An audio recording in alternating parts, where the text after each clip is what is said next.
Yo quiero leer un versículo que está en el libro de Oseas, en su capítulo 6,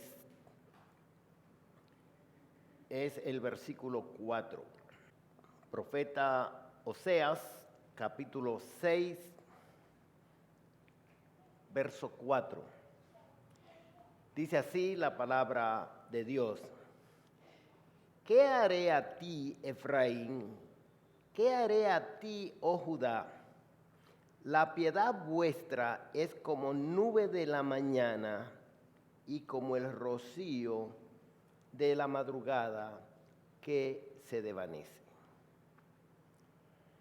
Verso 4 lo repito. ¿Qué haré a ti, Efraín? ¿Qué haré a ti, oh Judá? La piedad vuestra es como nube de la mañana y como el rocío de la madrugada que se desvanece. Padre, nosotros comenzamos un nuevo año y tenemos metas ya trazadas, propósito, deseo, esperanza. Muchas de ellas están matizadas o afectadas por nuestro pecado, centradas en nosotros mismos y no necesariamente están hechas con sabiduría y mucho menos con motivo piadoso. Nosotros te rogamos que al comenzar este año tú nos des toda la gracia necesaria para enfocarnos en tu trascendencia, en la comisión que tú has impuesto en nuestros hombros de proclamar el mensaje de salvación y en el propósito que tú tienes con nuestra vida de transformar nuestro carácter conforme a la imagen de tu Hijo. Ayúdanos a centrarnos en lo que es prioritario para tu gloria, viviendo en un mundo pasajero. Al meditar en tus palabras, nosotros necesitamos siempre de la dirección de tu Santo Espíritu, por lo cual nos encomendamos en tu mano. Sin ti es imposible. Te lo rogamos en el nombre de Jesucristo. Amén. Ya finalizando el año que acaba de concurrir, me puse a pensar en cómo compartir algunos versículos, algunos textos de la palabra de Dios que tienen que ver con ayudarnos a hacer resoluciones piadosas. Es difícil que haya un ser humano que llegue un año nuevo que no tenga planes, que no tenga propósito, que no tenga resoluciones para encarar el nuevo año. Qué bueno que el hermano Emmanuel hacía mención de Sisto, de Jordan, de Yikairi y de Alfredito, que todavía no se ha ido a su pasantía, pero para ellos era de gran importancia el año pasado que llegara. Me voy a graduar, voy a entrar a la pasantía, una carrera de medicina tediosa, exigente, pero que casi siempre cuando alguien la asume con determinación, con coraje y con mucha satisfacción, porque la carrera de medicina es muy brillante en medio de la sociedad y es muy necesaria. Yo puedo recordar que en el año 1979, al final del año, mi esposa y yo, en ese entonces novio, nos propusimos casarnos el día 20 de diciembre del año siguiente. Es decir, un año antes nosotros decidimos, vamos a poner la fecha para nuestro matrimonio. El día 20 de diciembre del próximo año, 1980, nos casaremos en la voluntad del Señor. Teníamos, creo que 2 años de noviazgo no cumplido. Yo estaba desempleado. Mi esposa estudiaba en el liceo, todavía en el bachillerato, y no pudiera decir, pero es una cosa de loco, es un muchacho tan loco, que se van a casar el 20 de diciembre. Y temprano en el año, creo que en enero mismo, me entrevistaron de Appen y me ofrecieron hacerme obrero a tiempo completo. Y yo le dije al director de Appen en ese entonces, Abner Pineda, hondureño, que mi novia y yo nos habíamos propuesto casarnos ese año. Y él se sonrió y me dijo, bueno, si el Señor lo permite, ustedes se van a casar. Así que yo comencé a trabajar en Appen y me daban una ofrenda de 100 pesos. Y fue el tiempo avanzando, mi condición de sostenimiento fue un tanto mayor. Mi novia no estaba pensando comenzar a trabajar. Y entonces recibí muchos consejos. Ustedes no se pueden casar. Sí, nos vamos a casar. Nos vamos a casar en la voluntad del Señor. Había que hacer mucho trabajo en Appen y me entregaron una bicicleta de carreras, corriente, 10 cambios. Yo creo que en la primera semana le dañé la transmisión, costó muchísimo dinero, como 9 pesos cambiarle la transmisión a esa bicicleta.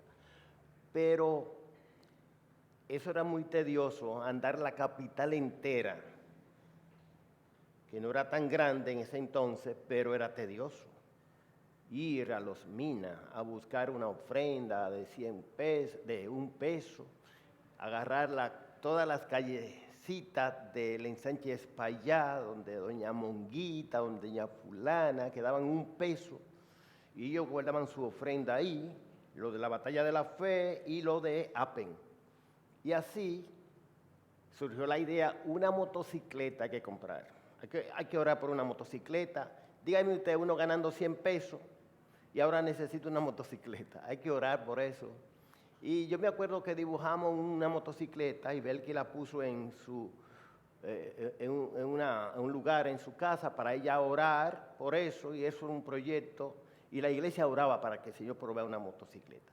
Mire, para no alargarle, llegó el 20 de diciembre y el 20 de diciembre de 1980 nosotros, por encima no de los consejos de nadie, el hermano Mellizo López dijo, el que se va a casar, va a comprar un carro, se va para Nueva York, no aguanta consejo. Vamos a apoyarlo, mano a la obra. Así que hace 41 años de eso.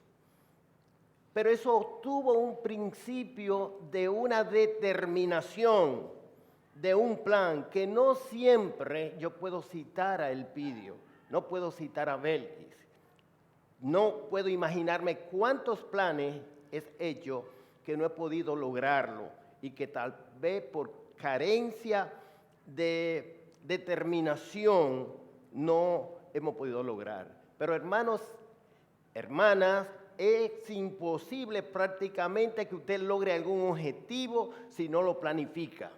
Si usted no hace una resolución. Y nosotros estamos abocados a que ahora, al comenzar este año, nosotros tengamos resoluciones piadosas. Yo no voy a hacer una exposición ni siquiera analítica del texto que acabo de leer, simplemente para llamar a la atención de la necesidad de que nosotros tenemos.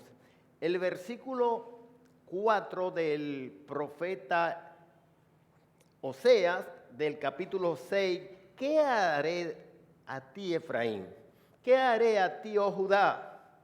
Está hablando de toda la nación de Israel. Efraín está representando la parte norte, el reino del norte, y Judá, el reino del sur. La piedad vuestra es como nube de la mañana y como el rocío de la madrugada que se desvanece. Si uno lee un texto en el libro de Oseas, uno comienza a pensar en el hermano Juan Antonio, que lo ha predicado exhaustivamente. Y uno puede, lo que va un poquito más allá, y se meten a YouTube a oír mensajes, uno se acuerda de Sujel Michelén, que ha predicado sobre eso.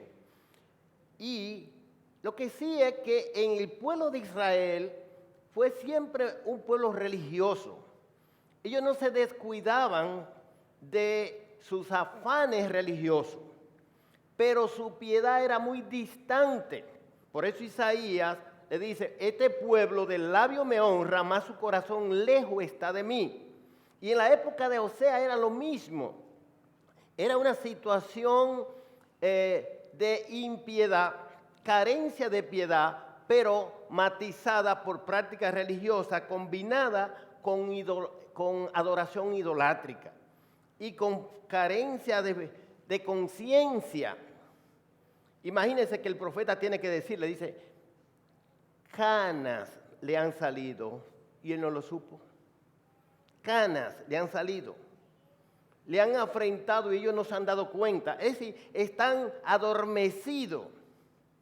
Hermanos y hermanas, y si tal vez algo está afectando para mal la iglesia de hoy, tiene que ver con impiedad en medio de la iglesia, creyentes que asisten asiduamente a la iglesia, gente que son evangélicos y que tienen la práctica a veces de servicio en medio de la iglesia y dicta mucho la piedad. Sus motivaciones, sus decisiones, sus ocupaciones no necesariamente están matizadas por la piedad. Y eso son muchísimas señales que son síntomas de una vida sin piedad. Síntoma, me puse a buscar en un diccionario, dice la alteración, síntoma es la alteración del organismo que pone de manifiesto la existencia de una enfermedad y sirve para determinar su naturaleza. Es decir, hay algo que anda mal y entonces los síntomas apuntan a qué es lo que está pasando. Indicio o señal de una cosa que está ocurriendo o que va a ocurrir. Es una señal para los que andan en un vehículo. Se habla de, el tablero tiene una serie de luces. Ahora, con esta tecnología, luces que a veces casi usted diría como que sobran. Una llanta está perdiendo la cantidad que demanda de aire, entonces ¡pam!, se le enciende una luz que le indica que hay vehículos que dicen qué goma, si es la de adelante, la de atrás, del lado izquierdo, del lado derecho. Hay otras que nada más te dicen ¡pum!, y usted ve ahí, y usted no se atreve a seguir sin hacerle caso. Usted no puede soportar en el tablero de su vehículo una luz roja encendida, porque es una voz de alarma. Usted no quisiera andar en su vehículo con algunos sensores dañados que no le dicen nada, que usted no sabe si el vehículo está subiendo la temperatura, si le falta aceite. No, usted inmediatamente, ¿qué hace? Va al mecánico para determinar qué sensor es que está mal. Inmediatamente usted le pone atención a eso. Usted no va a vivir con una molestia en su cuerpo, con un dolor. Usted va al médico. Pues mire, lo que yo quiero llamar a la atención es con eso. ¿Qué podemos hacer nosotros para hacer resoluciones piadosas que nos ayuden a mejorar nuestra condición cristiana, nuestra vida cristiana? Tomar resoluciones piadosas implica una determinación decisiva, exige coraje, exige valor, exige ánimo para efectuar esta determinación. Una resolución no es un deseo. Usted tiene muchísimo deseo, pero usted no ha decidido acerca de la consecución de lo que usted desea. No es algo que necesariamente es bueno y que está ahí, y si te cayera, bien, te llegó. No. Es la determinación a la consecución de eso. De manera que cuando estamos pensando en resoluciones piadosas, tenemos que decidir cuáles son las principales, qué es prioritario, qué es vital para yo vivir una vida piadosa, qué es vital, cuáles son aquellas cosas que debían, si esto fuera el tablero de mi vehículo, deberían encenderme una luz roja. Es imposible ser cristiano y no orar. Usted no puede tener una vida mediocre de oración y ser un cristiano normal. Eso es imposible. Usted no puede ser un creyente normal y reunirse a veces como iglesia. Eso es imposible. Son señales vitales. Cuando usted ve a un hermano que casi no viene sin ninguna razón de salud, anda mal.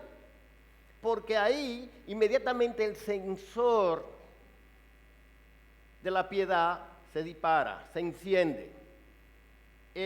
La hermana casi no viene, está enferma. Ah, no, no está enferma. Está en Valverde Mao haciendo su pasantía, allí Kairi. Ah, ya no puede venir. Está en el Guanito. Y a veces desde el Guanito, Vallaguana, yo no sé dónde es eso. Jordan ha venido a Monteplata y se ha reunido, y el Ramón Prensa me llamó y me preguntó, del Guanito él va a Monteplata. Wow, 1 hora y media. Casi llega Pedro Brán. Pero es un sensor que está diciendo, wow, mira. Y hermanos que están a veces al cruzar la autopista o de este lado de la autopista y no van. No van al culto. ¿Por qué? Porque no tiene tiempo. No tiene piedad. Ella no tiene tiempo para leer la Biblia. Como no tiene tiempo, no es que no tiene tiempo, no tiene piedad. Su piedad anda mal.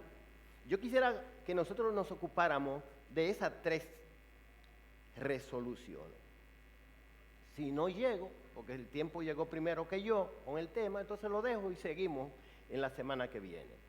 Pero nosotros tenemos que organizar, tener resoluciones con relación a nuestra vida de oración. Oí a un pastor predicando en tiempo atrás y decía, la oración es la ocupación más subestimada en la iglesia. La oración, la importancia de la oración, eso es lo más descuidado en la vida de la iglesia. En la vida del creyente en particular.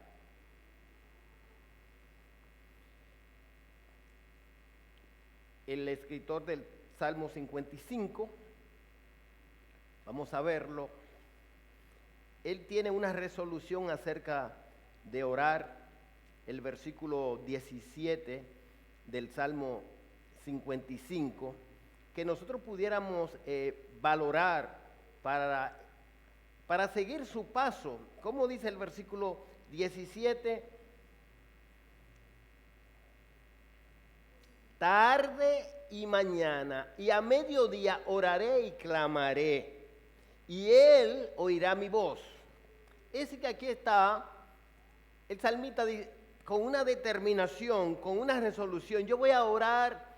Hay otras traducciones que lo organiza. Dice, por la mañana, a mediodía y en la tarde. Yo voy a orar. Yo voy a clamar a ti. Y yo voy a esperar en ti. Es una vida organizada piadosamente porque él entiende que debe orar. Y los judíos tenían esa costumbre. Usted va al libro de Daniel capítulo 6 y se hace una ley que nadie puede orar. Y Daniel, como solía, como de costumbre, se levantaba y 3 veces al día oraba a Dios. Ventanas abiertas hacia Jerusalén, era la costumbre. Y él oraba, aunque lo echen en el foso de los leones. No es un asunto de si tiene tiempo o no tiene tiempo, es si tiene piedad, es si está consciente de que la oración es vital para vivir piadosamente. Nosotros tenemos que organizar nuestra vida de oración. Demasiadas cosas nos pasan por la cabeza para hacerla antes que orar. Cualquier cosa les roba el tiempo. Y a veces se ora de una manera mecánica, sin ningún tipo de piedad. Señor, bendíceme a mí y lo mío y más nada. Pero no tiene motivaciones piadosas, ni siquiera pedí y no recibí, porque pedí mal para gastar en vuestro deleite. Y dice Santiago, adúltero, ¿no saben que la amistad del mundo es enemistad contra Dios? Y nosotros muchas veces tenemos nuestra oración enfocada en este mundo, en las cosas que nos gustan, en las cosas que nos van a dar ciertas satisfacciones, en las cosas que nos van a ayudar a alardear en medio de la sociedad para que la gente tenga una idea de que nosotros somos la gran cosa. Y por lo general lo que la gente piensa es que sabrá Dios cuánta deuda tiene, cuántos problemas tiene y está de agentado, exhibiendo cosas. Pero tenemos nosotros que pensar en que debemos orar.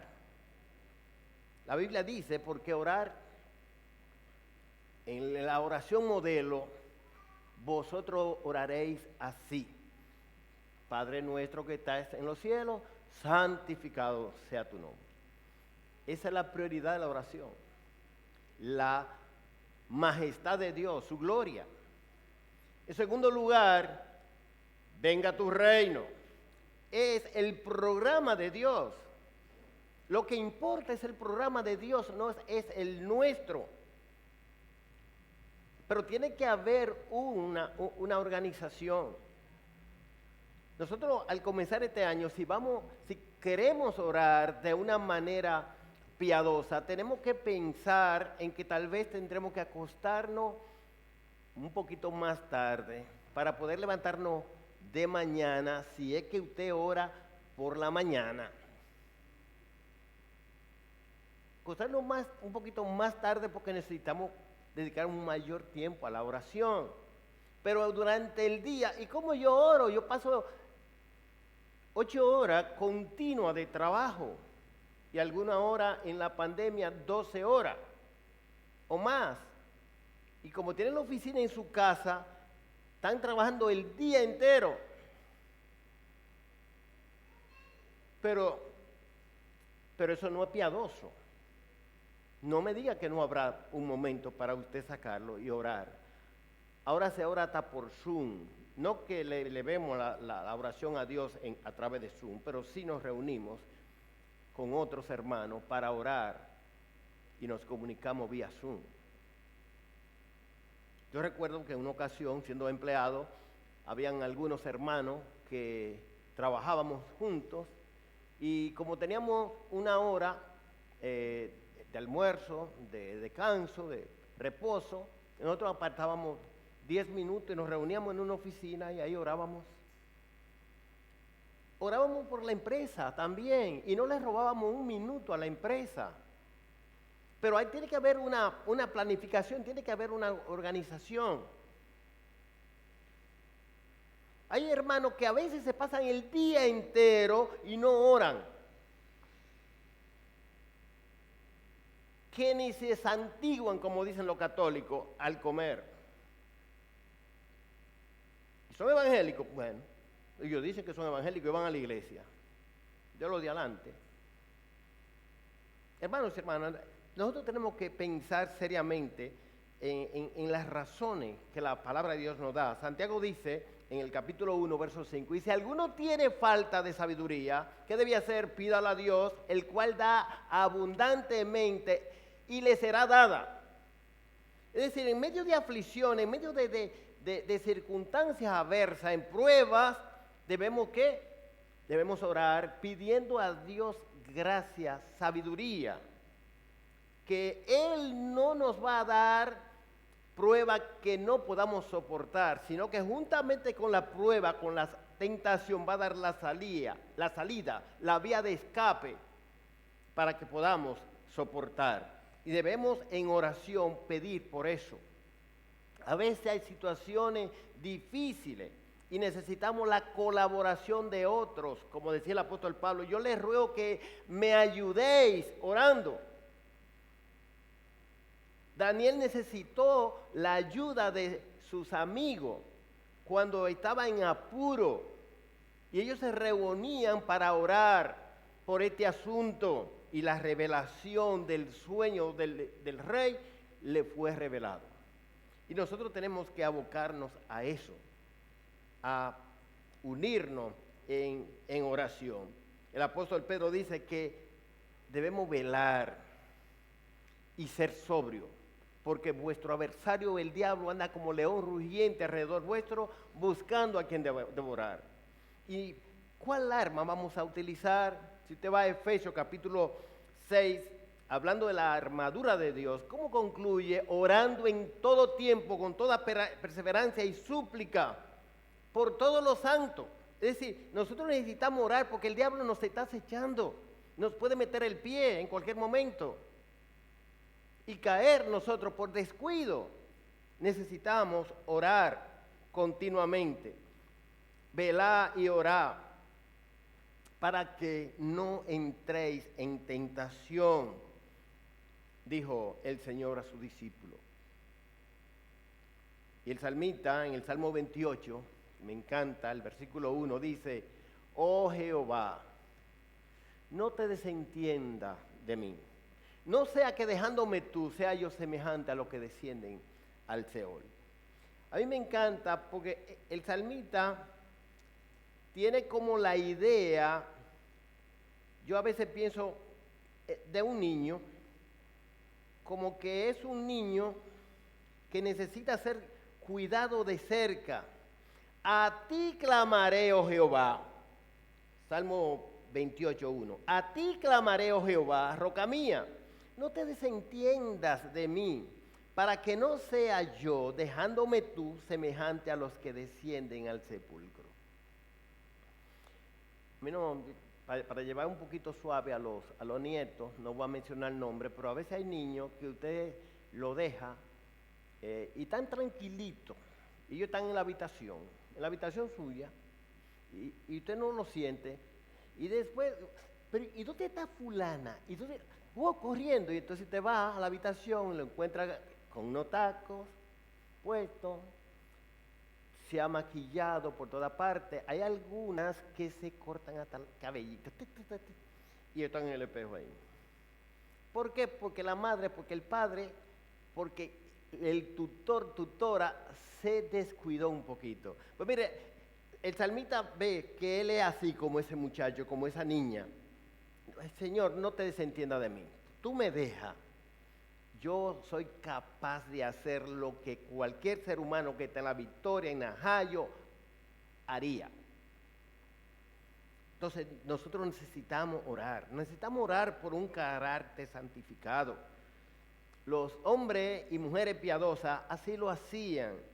A veces, orar por la conversación, el Salmo 19, en los últimos versículos, también hace esa misma petición, pidiendo por santificación de su manera de hablar. Ahí este salmo está hablando de la importancia de la palabra de Dios. Y dice el versículo 13: preserva también a tu siervo de la soberbia, que no se enseñoreen de mí.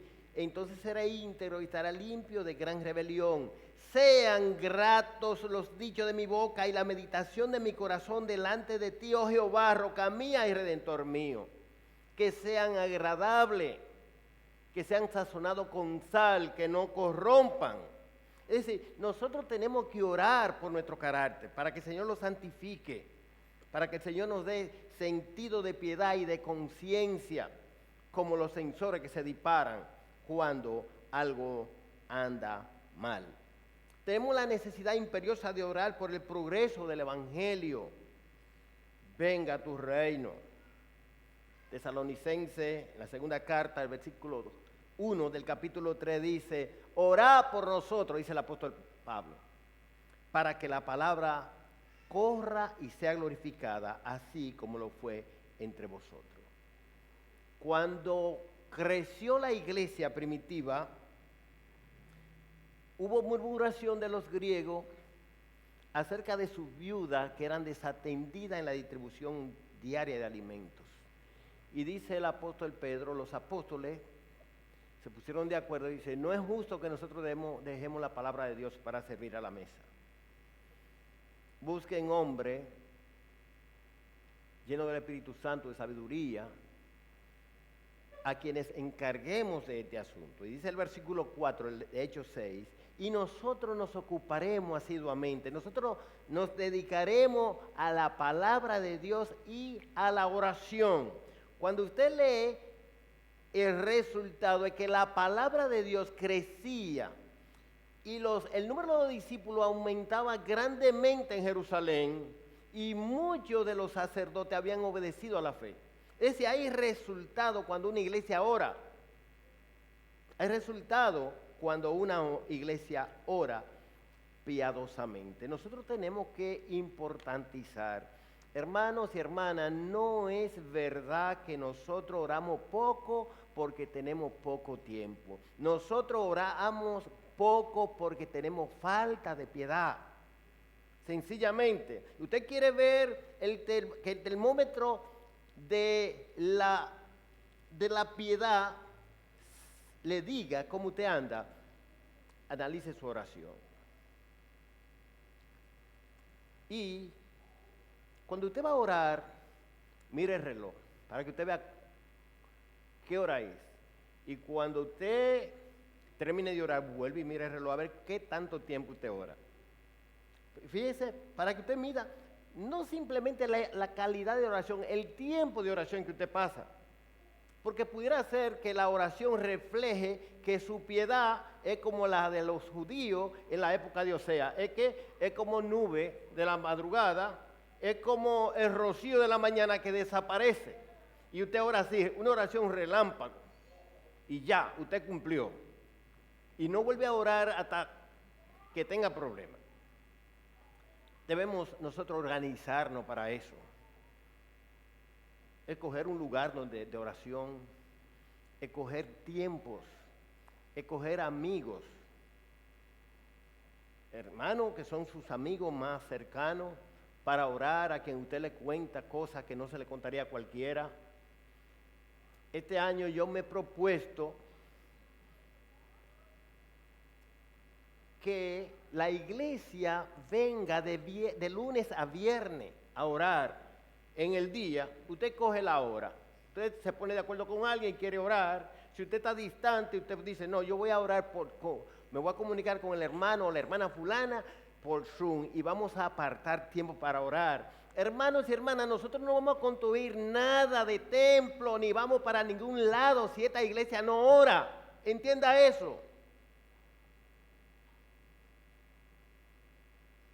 El Señor va a proveer, porque Dios ha determinado que la oración sea parte del engranaje de su providencia. Si nosotros dañamos ese engranaje, esa rueda, la providencia de Dios se va para otro lado. Y los hermanos que debían reunirse aquí, el Señor los va a mandar a iglesias sanas, organizadas, donde se ora. No es que está mal, pero lo que quiero destacar es que el programa de Dios no se para. El programa de Dios sí toma en cuenta la oración de los creyentes. Segundo lugar, nosotros debemos tomar una resolución con relación a los cultos, al culto de la iglesia. Ahora nosotros nos reunimos los domingos de la mañana, nos reunimos los miércoles. Y ustedes saben que merma mucho la asistencia los miércoles porque los hermanos están trabajando. Ellos salen por la mañana, se tiran hora y media de entaponamiento y vienen en angustia. Pero el pidió hablar, sí, pero él está ahí a tiempo completo, así sí es bueno. Que coge esos tapones para allá. Y Bienbo va 2 veces a la capital. No, pero Bienbo no trabaja. No, trabaja. Haga lo que él hace. a ver si él trabaja o no trabaja. Hermano Santana y yo, en circunstancias de la vida, tuvimos que agarrar un carrito de concho, el carrito de nuestra vida, y tirarlo al concho. Responsablemente, porque la situación económica no estaba bien, hay que agarrar el carro y ponerlo a conchar. Cogimos la 27 de febrero, sol de este a oeste toda la mañana. Y entonces en la tarde ya usted disfrutaba de la tranquilidad de ese sol. Pero de oeste a este usted no lo aguanta.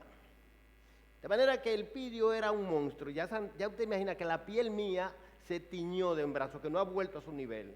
El hermano Santana, pienso que todavía está sufriendo de esa situación que le salió en la cara. Y nosotros veníamos exhaustos, que no podía uno afincar el pie derecho, ni de tanto frenar. Y nosotros nunca faltábamos al culto. Créame que muchas veces yo llegaba y tenía que acostarme hasta de lavarme la cara para poder venir al culto. Porque si no, entonces lo único que viene es a dormir, porque está exhausto.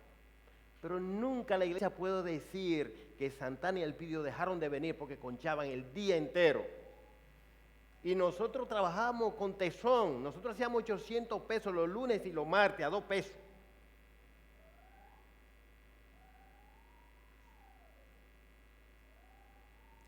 Estoy llamando la atención porque a veces los hermanos piensan que, no, usted porque no sabe. No, sí uno sabe que cuando alguien descuida algo vital para su vida cristiana, no es porque no tiene tiempo, ni porque está cansado, es porque no es piadoso, porque le falta piedad.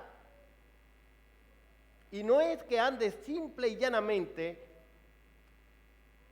la vida de reunirse mal, andan muchísimas cosas que usted y yo no sabemos. Ahora, mucha gente sabe. El escritor del Salmo 27, verso 4 dice: una cosa he demandado a Jehová, y esta buscaré, que esté yo en la casa de Jehová todos los días de mi vida. Es decir, el salmista valoraba eso y él determinó eso y él hacía la oración. En la oración parte del culto. Yo quiero orar siempre, pero yo quiero estar en el templo también. Yo quiero estar en el templo. Cuán amables son tu morada, oh Jehová de los ejércitos. Salmo 84. Cuán amable. Mi alma quiere estar en la casa de Jehová. Yo anhelo eso. No me importa todas las circunstancias engorrosas que yo voy a encontrar en el camino, yo voy para el templo. Yo voy para el templo. El Salmo 122, 1, yo me alegré con lo que me decían, a la casa de Jehová iremos. Hay hermanos que se ofenden, dicen, ¿tú vas para el culto? No, yo no sé por qué pusieron culto hoy. Hoy se inventaron uno hasta a las 3 de la tarde, como pasa uno la semana y va a venir a las 3 de la tarde a culto. No, yo tengo muchísimos programas, coja para allá. Yo sé que no es porque el culto es a las 3, es porque usted tiene falta de piedad, hermano. Falta de piedad, usted tiene otra agenda, usted tiene un programa que le ocupa, que es mucho más grande que el progreso del Evangelio. Mirá cuán bueno y cuán delicioso es habitar los hermanos juntos en armonía. Allí envía Jehová bendición y vida eterna.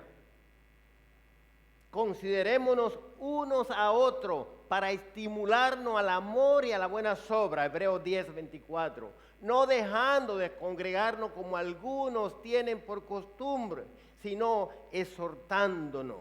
Y cuánto más, cuánto veis que aquel día se acerca. El Salmo 73 es una confesión de una situación engorrosa que el escritor del Salmo afrontó, Asaf, jefe de los cantores de David. Y él dice, en cuanto a mí, casi se deslizaron mi paso. Yo tuve envidia de los arrogantes, yo vi la prosperidad de los impíos. Esa gente no se enferman, no tienen problemas, todo lo que ellos hacen le va bien. Y yo, que soy creyente, vivo sufriendo. Pues yo en vano he lavado mi corazón. Pero yo no entiendo. ¿Cómo es que un impío prospera y a mí me va mal? No puede ser. Y el versículo 16 y 17 da en la solución del problema. Hasta que entrando en el santuario de Dios, comprendí el fin de ellos. Ciertamente lo ha puesto en deslizadero, en asolamiento, los hará caer. Es decir, esa gente no temen a Dios, le va bien en este mundo y es para el infierno que van. Son, como dice un escritor, como cerdo bien alimentado para la carnicería, para el matadero. Y wow, es así. Señor, gracias por agarrarme de la mano. Gracias por todas esas aflicciones. En cuanto a mí, el acercarme a Dios es el sumo bien. Es el sumo bien. Hermanos y hermanas, tenemos que aprender a disfrutar la vida cristiana por encima de las circunstancias. Eso solo va a ser posible cuando usted cumpla con sus resoluciones piadosas, cuando usted priorice la oración, cuando usted priorice la vida de iglesia. Me encanta Paul Tripp en Nueva Misericordia cada mañana. Él siempre, casi cada mes, él tiene una meditación acerca de que la adoración congregacional es vital para la vida cristiana, porque la redención es un proyecto comunitario. La vida cristiana no se puede vivir solo. Y entonces Dios ha provisto la iglesia para nuestra santificación. Tercer y último lugar, la lectura y estudio de la Biblia. Lectura y estudio de la Biblia. Ustedes saben que por lo general cuando yo llego a 44 minutos, hace rato que estoy ya en la puerta. Pero concédanme la gracia de todos los minutos que yo les he regalado para usarlo hoy. No todos, algunos. Esdras 7:10. Esdras había preparado su corazón, dice el texto, para inquirir en la ley de Jehová, para cumplirla y para enseñarle en Israel sus estatutos y decretos. Es decir, él priorizó la palabra de Dios.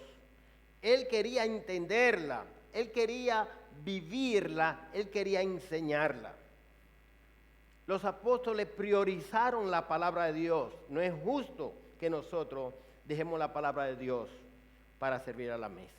Cuando le dan la encomienda a Josué, él nada más necesita una sola cosa: esfuérzate, sé valiente. Pero ¿tú sabes para qué? Para matar cananeos, filisteos. No. Tu esfuerzo, tu valentía está en que nunca se apartará de tu boca este libro de la ley, sino que de día y de noche meditarás en él, para que hagas y guardes, haga conforme a todo lo que en él está escrito, porque entonces hará prosperar tu camino y todo te saldrá bien. La clave del progreso en la vida cristiana, en el ministerio cristiano, es priorizar la palabra de Dios. Miraré a aquel que es humilde de espíritu y que tiembla mi palabra. Isaías 66:2. Procura con diligencia presentarte a Dios aprobado como obrero que no tiene de qué avergonzarse, que usa bien la palabra de verdad. ¿Con qué limpiará el joven su camino? Con guardar tu palabra. En mi corazón he guardado tus dichos para no pecar contra ti. Lámpara es a mi pie tu palabra y lumbreras a mi camino. Efesios capítulo 4, verso 11 al 16, describe que Dios ha equipado a la iglesia. Le ha dado pastores y maestros a fin de perfeccionar a los santos para la obra del ministerio. Y nosotros estamos abocados a usarlo. Dios puso apóstoles, profetas, evangelistas, pastores y maestros a fin de equipar completamente a los santos para la obra del ministerio. Esos pastores y maestros hay que oírlo, hay que leerlo. Hermanos y hermanas, ¿cuántos libros tú piensas leer este año? Si usted se dedica a leer 10 páginas diarias de lunes a viernes y se toma las vacaciones del sábado y el domingo, y de lunes a viernes usted lee 10 páginas diarias, usted leerá en el año 2.600 páginas por año, 2.600 páginas, equivalente a 8.6 libros en el año. ¿Cuánto leyó el año pasado? En la escuela dominical aquí con Juan Amparo, que es exigente y es cuadrado, exige. La mayoría no lee el libro entero. La mayoría no lee el libro. Y se evidencia en su vida que no lo ha leído. Usted tiene que hacer un plan de la lectura de la Biblia por el año. Hoy el otro día Sugel que decía, vamos a leer el libro en Miqueas, la Biblia en Miqueas, dice, a propósito Miqueas era un profeta de Dios que escribió un libro, cuidado si usted llega al cielo y entonces allá se encuentra con Miqueas y le pregunta, ¿usted leyó mi libro? Y usted dice, ay, qué vergüenza, que muchos hermanos van a llegar al cielo y no conocerán ninguno de los profetas. Es interesante, les recomiendo, hermanos y hermanas, a veces en el plan de lectura cambie de versiones. Uno se acostumbra mucho en una versión, tenemos 44 años leyendo la Reina Valera 60, pero si usted en su vida devocional, un día, yo voy a leer la Biblia entera, ¿en qué tiempo? 2 años, por ejemplo, dos capítulos, usted va a leer 2 capítulos y le va a sobrar tiempo, en 2 años. Haga la muestra. Yo me encuentro con versículos que en mi vida lo había leído, ahora estoy leyendo en la Nueva Versión Internacional. Y la Nueva Versión Internacional es dramática. Yo no sé si usted ha oído que hay en la Biblia un texto que dice que vendieron los niños por ramera y a las niñas por vino. ¿Te ha visto eso en la Biblia? Yo no lo había visto y yo lo encontré leyendo la Nueva Versión Internacional.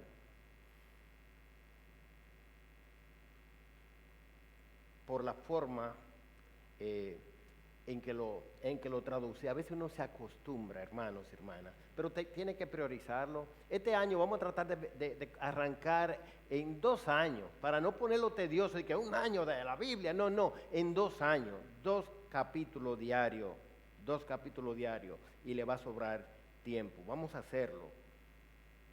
Usted diría, no, es que yo no tengo tiempo. No, usted le sobra tiempo. A veces, hermanos y hermanas, especialmente los jóvenes, se la pasan chateando, viendo programas. Yo me siento a ver la noticia y lo menos que duro viendo la noticia es media hora. Si me pongo a leer, en media hora yo leo por lo menos 50 páginas, cabeceándome. Y viendo la noticia, media hora. Hay gente que ve mucho más tiempo, que oye cosas raras, que no le edifican, que no le ayudan. Y hagamos un plan de lectura que no es tiempo que lo que necesitamos simple y llanamente piedad. Eso era lo que le faltaba a los judíos. Su piedad era efímera, superficial. En Lucas capítulo 8, versículo 14, hablando de el significado de la parábola del sembrador, la que cayó entre espinos, los espinos crecieron y la ahogaron y no dio fruto. Y el Señor dice, mira, los espinos son como, ¿qué es lo que es eso? El que oye la palabra, pero los afanes de la vida, las riquezas y los placeres de este mundo ahogan la palabra. Eso no ha cambiado, eso es lo mismo. El mundo siempre ha seguido igualito. ¿Qué es lo que no deja que la palabra produzca fruto? Los afanes de la vida. Los afanes de la vida ni siquiera dejan leer. La riqueza, es decir, el afán por conseguir, y los entretenimientos, los placeres de esta vida. Aquí hay amigos que todavía no conocen ni siquiera lo que es la vida cristiana. Y es triste decirlo, pero el apóstol Pablo, hablando a los efesios que eran creyentes, les dijo, miren, no anden ya como los que andan en la vanidad de su mente. Una vida sin sentido. Ellos andan en la vanidad de su mente, una vida vacía, como diría Patrick Morley, una carrera de ratas. O, dicen otros escritores, tratando de atrapar el viento. Su vida es sin sentido. Y estamos todavía en las festividades de Navidad. Y lo que conmemoramos, o debemos conmemorar, es que Dios se humanó, vino a este mundo y fue a una cruz de vergüenza a representarme a mí, a representarte a ti. Porque el justo Dios demanda el castigo de nuestro pecado. Y Cristo fue a la cruz del Calvario para hacer posible el perdón de mi pecado, de tus pecados. Tú tienes la oportunidad solemne en la mañana de hoy de entregarle tu vida al Señor. Hermano, si tú estás claudicando entre dos pensamientos y vale la pena ser cristiano, considera que el Hijo de Dios se humanó y fue a una cruz de vergüenza y recibió el castigo, potencialmente el infierno, para que tú y yo no vayamos al infierno. La vida cristiana, el Señor la definió, dice, mira, aquí tú vas a recibir 100 veces más lo que tú pierdas.